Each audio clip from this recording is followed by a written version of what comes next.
a uno grande de este país. Yo creo que a este tipo de personas a la que le debemos tanto, estamos en mora de hacerles un gran reconocimiento. Y que sean vida. Y que sea en vida. Un saludo para el general retirado, Gustavo Matamoros. Un fuerte aplauso, ¡Eso! hombre. Ah, pucha, el famoso general Gustavo Matamoros. Yo lo Claro. escuché cuando estaba muy pequeñita. ¿Sabe? En la operación Jaque participó. No, pues no le diga. Le dijo viejo. No, es que mi papá fue soldado profesional. Ajá. Y él hablaba mucho de un tal Gustavo Matamoros por allá cuando yo estaba pequeña. Y ahora tengo el gusto, el placer de distinguirlo, vea. Muy amable, muchas gracias. Un saludo muy Eso. especial para todos. ¿40 años en el ejército? 40 años. Bastante. Sí, bastante. Mucho, mucho. Y ahora es precandidato presidencial. Sí, precandidato presidencial. ¿Y por qué partido? ¿Usted lo va a hacer independiente? ¿Cómo es No, el lo asunto? estoy haciendo independiente. Ajá. Estamos recogiendo firmas. Un movimiento que se llama Activa, Sí. en el cual tenemos cabida todos, ¿no? Sí, sí. Pero la base fundamental son los pensionados, jubilados y miembros que han pasado por las fuerzas militares en los últimos 50 años. Ok. Usted estuvo activo ahí en la Operación Jaque en aquel año 2008, en donde liberaron a Ingrid Betancourt, a su los compañera. 3 norteamericanos. A los 3 norteamericanos. Y a unos oficiales y suboficiales. Sí. Exacto. ¿Usted nos puede hablar un poquito de esa Operación Jaque? ¿Qué papel ocupó usted allí en esa operación del año 2008? Bueno, yo era el jefe de operaciones del ejército en ese momento. Ok. O sea, ahí empezaban todas las operaciones grandes del ejército y ahí empezó Jaque. Ok. Ahí Pero permítame escudriñar un poquito antes. ¿De dónde nace la idea de la Operación Jaque? ¿A quién se le ocurre semejante locura? a unos miembros de la inteligencia del ejército Ajá. que trabajaban conmigo. Sí. Un buen día llegaron a decirme, oiga, mi general, estamos haciendo esto. Estamos interfiriendo en las comunicaciones entre el Mono Jojoy y el grupo de secuestrados. ¿Usted quiere que los hagamos mover de un sitio para otro? Y les dije, hagámosle. Y los movimos de un sitio para otro. A los 4 días dijeron, ya estamos en el sitio. Ok. Después dijimos, hombre, hagamos otro movimiento a ver si sí. Y los hicimos mover hacia otro lado y se volvieron a mover. O sea, ustedes primero empezaron como a tantear el terreno Claro. para que ellos se fueran moviendo. Sí, Ay. los estamos persuadiendo sin ellos saber Claro. que lo estamos haciendo con un fin Ellos estaban mayor. convencidos que estaban hablando con el Mono Jojoy y estaban hablando era con nosotros. Ah, juepucha. Ah, carajo. Por eso es que la operación Jaque es la mejor operación que ha hecho el ejército en su historia. Severa Claro. inteligencia. Porque fue un engaño absoluto. Entonces, ustedes primero empezaron a probar, a entregarle a los ratoncillos el Hicimos queso. 2 pruebas. Hicieron 2 pruebas. Porque después ya dijimos miércoles, donde llegue a pasar algo, nos qué interesante. nos Claro. mandan para Siberia, donde Ok. pase algo malo. Entonces, ahí sí le informamos a los jefes tomaron el mando que eran el general Padilla y el general Montoya. Sí. Le informaron al presidente y ahí empieza... El presidente, hay que recordar, Álvaro Uribe, Era el y el presidente. ministro de Defensa era el expresidente Santos. Sí, efectivamente. Ok. Y entonces ahí ya empieza el entrenamiento del equipo, porque el entrenamiento del equipo tomó 2 o 3 meses. Teníamos que convertir a militares en civiles. Ustedes recuerdan que llevaban chalecos de la Cruz Roja, Roja, correcto. que después criticaron eso, pero tocaba engañar Sí. con cosas reales. cosas reales. Como Entonces, fuera, dijo. y ahí empezó el entrenamiento, se diseñó la operación y se hizo la operación. Ok, pero no, ya sabemos el final, pero es que la mayoría de colombianos queremos saber cómo fue el asunto. trasfondo, claro. Ok, entonces, ustedes engañaron a los carceleros de que estaban hablando con el Mono Jojoy.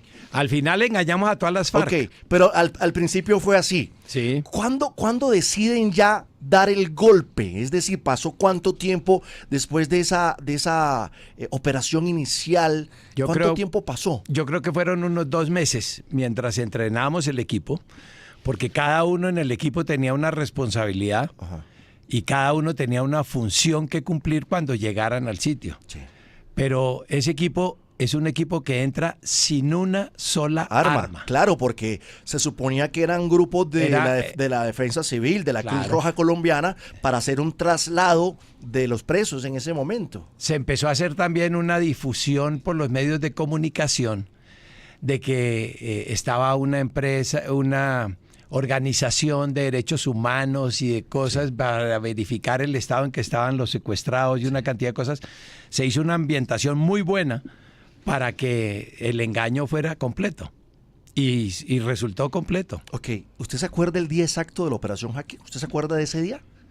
¿O ya está difuso? No, la noche anterior revisamos nuevamente la planeación con todos y dijeron, con todas las personas. Mañana es. Se dispusieron las tropas porque había tropas en diferentes sitios, en helicópteros, listos para reaccionar en caso de que fueran descubiertos, porque ellos no tenían ni siquiera una pistola.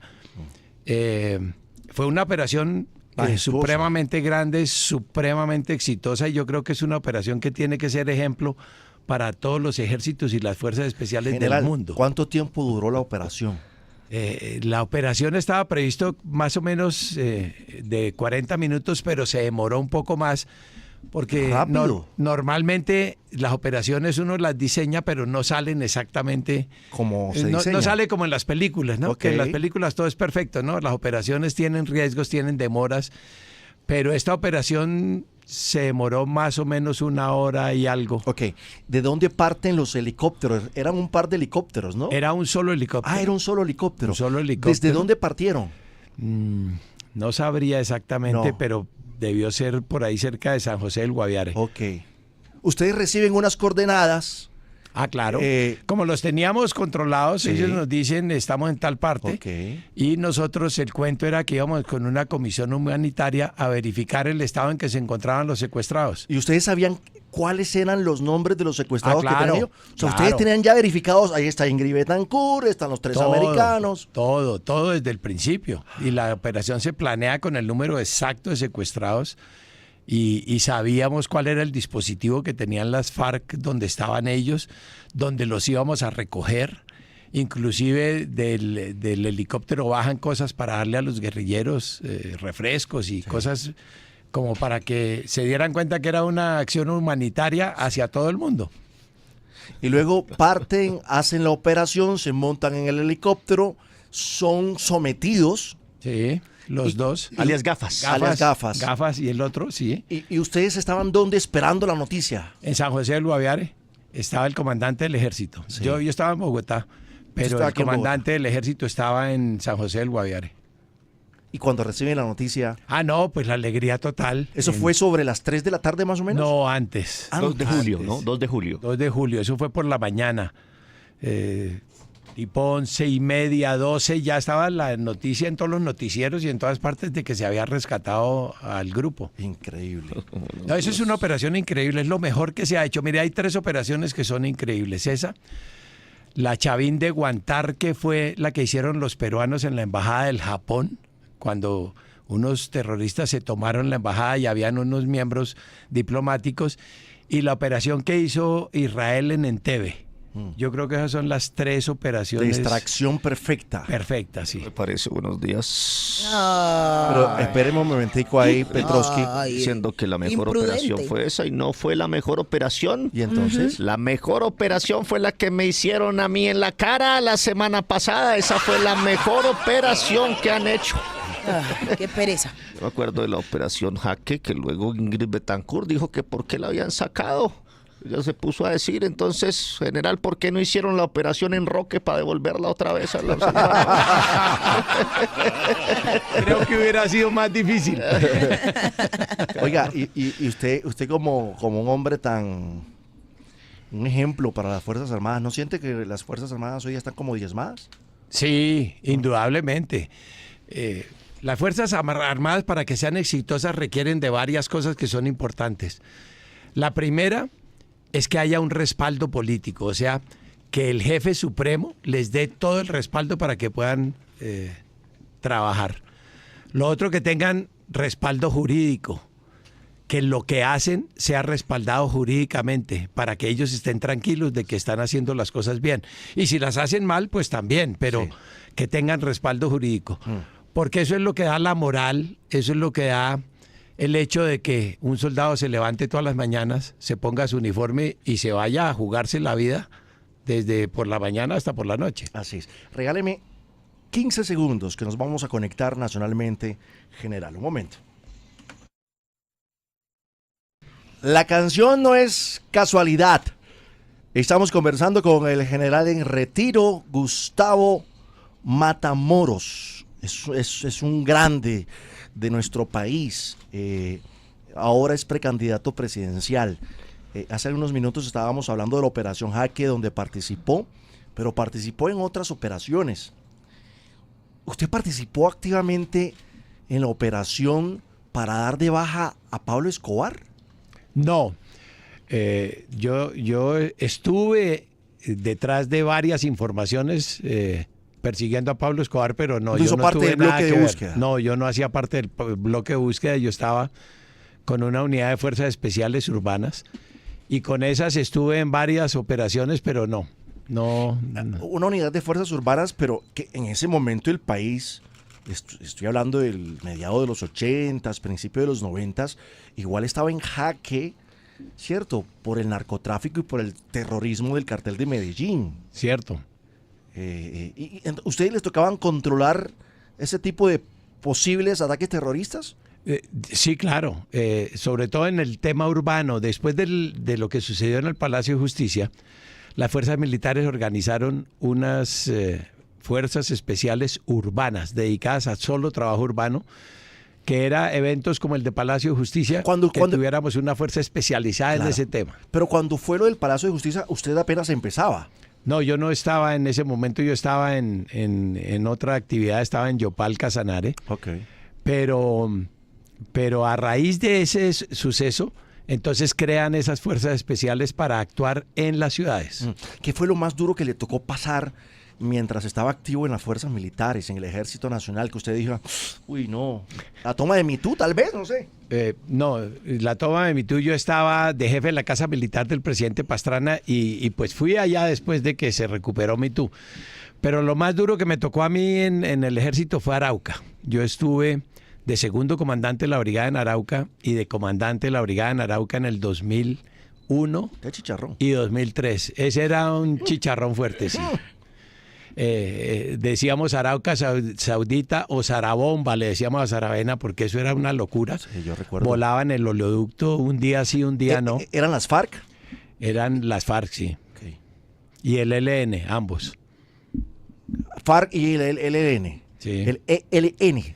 ELN. Y la toma de las Delicias, usted... No, yo no estaba. No estaba allá. Pero esos fueron unos de los grandes fracasos que tuvo el ejército antes de Pastrana, sí, en la época más o menos de Samper y Pastrana. ¿Cómo ve, general Matamoros, que hoy día aquellas personas que bombardearon una iglesia en Bojayá, en el Chocó, hoy día sean padres de la patria, senadores de la patria?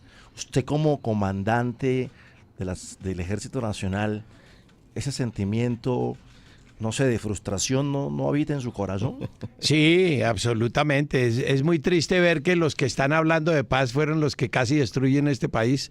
¿Cómo? Y que los que éramos víctimas, entonces no podemos ni siquiera aportar ideas para la paz. Yo creo que la paz no la pueden diseñar los bandidos. La paz lo tenemos que diseñar la gente de bien. Y eso es lo que le estoy proponiendo al país. Nosotros somos los que tenemos que tener el control y no los bandidos. Y los bandidos se tienen que ir para la cárcel. No hay ninguna otra opción. A mí no me parece eso, señor general. Es que hablando de gente Ahora de sí bien entiendo. y dice que gente de bien y no sé qué, pero ¿por qué no le cuenta al pueblo que usted no es gente de bien? Usted fue llamado por la Jurisdicción Especial para la Paz a rendir indagatoria sobre los falsos positivos cuando usted era jefe de operaciones. Qué bueno que usted pone el ¿Verdad? tema. Es verdad. ¿Por qué se dan los falsos positivos? la verdad, la gente del Mire, pueblo. varias cosas con respecto a los falsos positivos. Lo primero es que los falsos positivos existieron. Ok. Eso es un hecho Pero evidente ¿y y la no lo cifra es podemos de negar. 6.000 tal? Pero la misma Jurisdicción Especial para la Paz dice que las cifras no son 6.400, sino 1.900 o algo por el estilo. Son 1.900. Quiere decir, de personas. todos modos no se justifica. Sí. Cuéntale al pueblo la verdad, lo que tiene que contarle. Tranquilo, Porque presidente. es que güey, madre, me va a tocar irme a vender Diga, y lechones. está ¿Cómo con va a el llegar? lápiz, ¿no? Y está con el lápiz. Mire, los falsos positivos fueron un hecho real.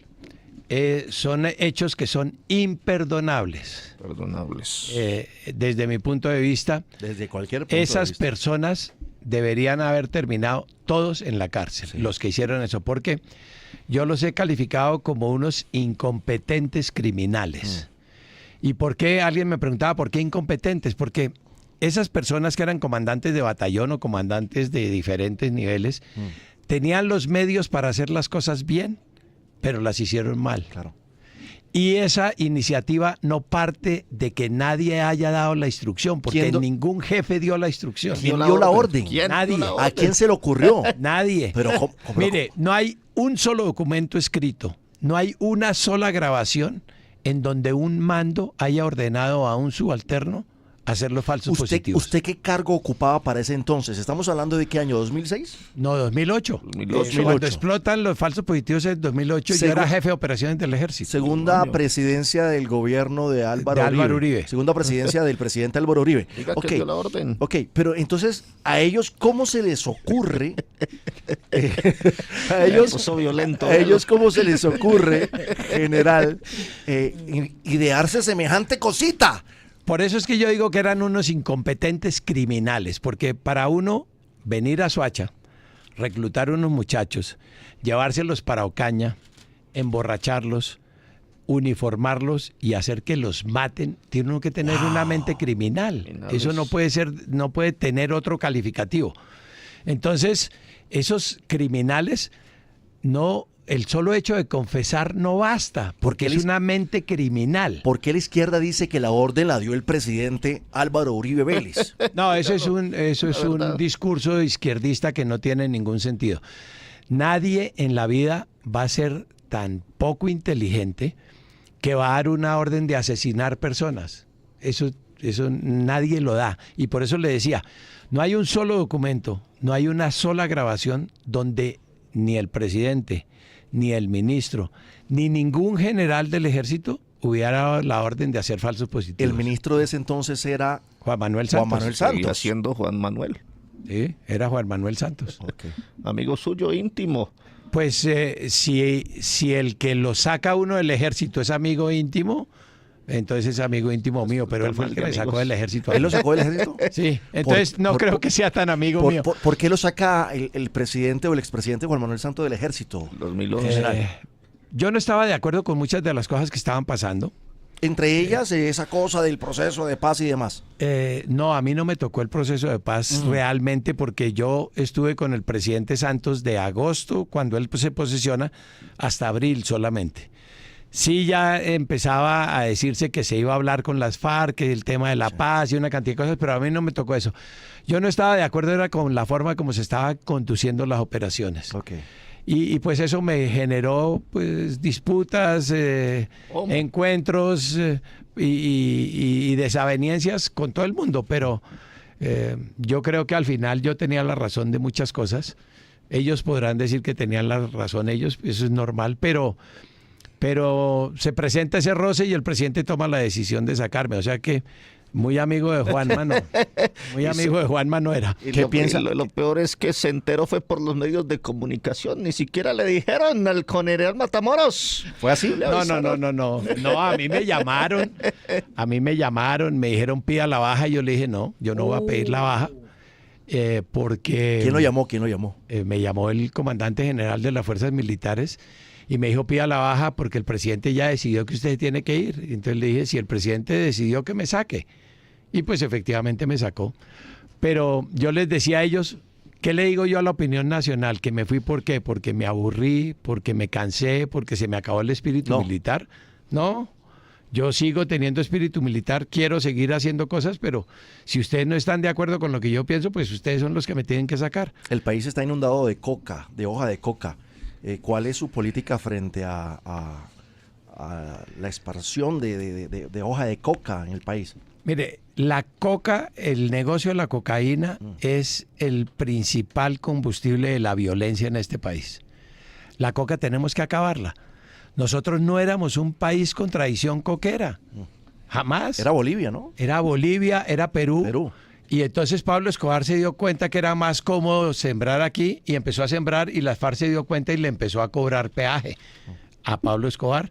Y ahí es donde las FARC se vuelven narcotraficantes y donde los campesinos los obligan a que siembren coca, pero la coca está acabando con este país. Si no hacemos algo urgente contra los cultivos de coca, este país va a ser un país inviable. ¿En una posible presidencia suya la erradicación sería manual o con expansión aérea? Con todo tipo Como sea. con todo tipo, porque eso hay que acabarlo, pero hay que darle oportunidad a los campesinos, porque es que no puede uno llegar, fumigar, acabar con lo que les da el sustento y decirles, a ver, quédense ahí, ¿no? Tenemos que ser un gobierno serio, vamos a ser un gobierno serio que le va a decir, vamos a erradicar, pero le vamos a dar opciones a ustedes. Y esas opciones van a estar respaldadas por créditos, van a estar respaldadas por el gobierno, por asesoría de todo tipo, por créditos al principio sin ningún interés y que la gente vea que hay otras opciones y que la ilegalidad no es quitarle la I y que quede legal, ¿no? Sí. Por fin estamos de acuerdo con el general Matamoros, porque yo también he cultivado. ¿Usted? Yo una vez lo intenté. ¿Eh? Yo quise cultivar un amor y me he quedado solo. Creo que sembré tierra mala o no supe sembrar. Una canción, Presi, hombre. Ay, Dios. Usted fue el comandante del Ejército Nacional. ¿Qué siente, comandante general Matamoros, cuando el ejército va precisamente a esos territorios y se presentan estas sazonadas y los secuestran? Demoran 24, 48 horas secuestrados. O lo sacan a piedra. Los sacan a piedra. Yo creo que eso debe entristecer a todo el país. Sí. Porque es que los soldados cumplen una labor que el país no ha dimensionado realmente. Esos soldados se levantan todas las mañanas y no saben si se van a morir ese día. Y esas sazonadas que se están presentando sí es instrumentalizado por las FARC. Pero ahí están metidos una cosa que nunca nadie habla y son las milicias de las FARC. Las milicias de las FARC son esas personas que actúan de civil, pero que tienen armas y que intimidan a la población. Y esos territorios están perdidos por la misma acción del gobierno que no está presente en ninguna parte. Entonces, la gente tiene que entender que si un soldado tiene un fusil, esa arma se la dieron para defenderse en caso de que su vida esté en peligro. Claro. Y ahí la vida está en peligro. Hemos tenido la prudencia de que los soldados no disparan, pero también es muy triste ver que los secuestran y no pasa nada. Nadie termina ante la justicia. Que los humillan y no pasa nada. Que no hay respaldo de ninguna naturaleza y que no hemos tenido la fortaleza de inventarnos algo para evitar eso. Sí. Eso se puede evitar.